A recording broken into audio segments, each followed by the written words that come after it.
নমস্কার বন্ধুরা, বাঙালিয়ানা লাইফে আপনাদের সকলকে জানাই স্বাগত। আজকে শিবরাত্রি।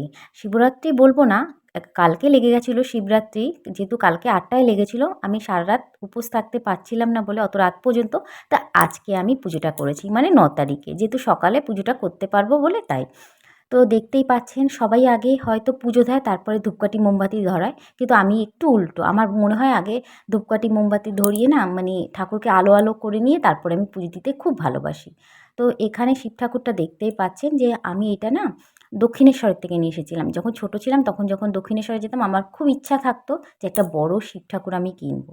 তো একটু বড় হয়েই নিয়ে এসেছিলাম। মা আর আমি গিয়ে দুজনে গিয়ে শিব ঠাকুর নিয়ে এসেছিলাম।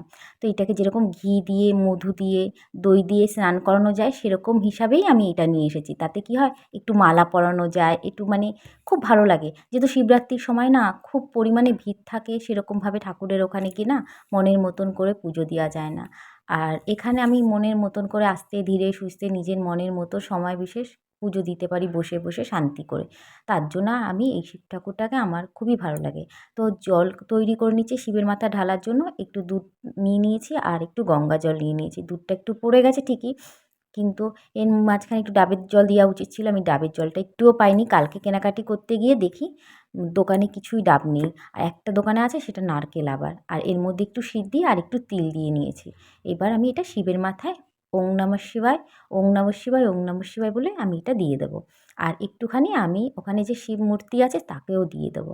প্রদীপ ধরিয়ে আস্তে আস্তে ফুলের মালাগুলো আমি এবার পরিয়ে দেবো। ৩ রকমের আমি মালা দিই, এটা আমার ভালো লাগে। একটা মালা কিনি না, আমি সবসময় দাঁড়িয়ে থেকে আমার শিবের মাপ হিসাবে আমি ৩ রকমের মালা কিনে আনি।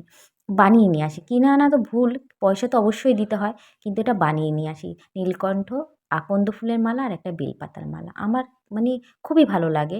এইবার আস্তে আস্তে পুজোটা আমি এগোচ্ছি। আপনাদেরকে আরও কিছু কথা বলছি। যেরকম আমার বাবা অসুস্থ আজকে ২-২.৫ বছর হয়ে গেছে। যেখানে আমি বাবাকে, "বাবা আমার এটা লাগবে, ওটা লাগবে, সেটা লাগবে।"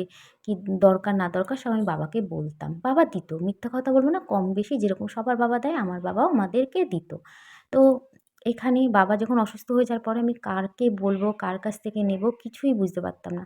তখন আমি যখন এই শিব ঠাকুরটাকে পেতেছি, যখন একেই আমি বাবা বলে ডাকি, আর আমি যা দরকার বিশেষ আমি সব বলি যে, "বাবা আমি না এই অসুবিধা হচ্ছে, ওই অসুবিধা হচ্ছে।"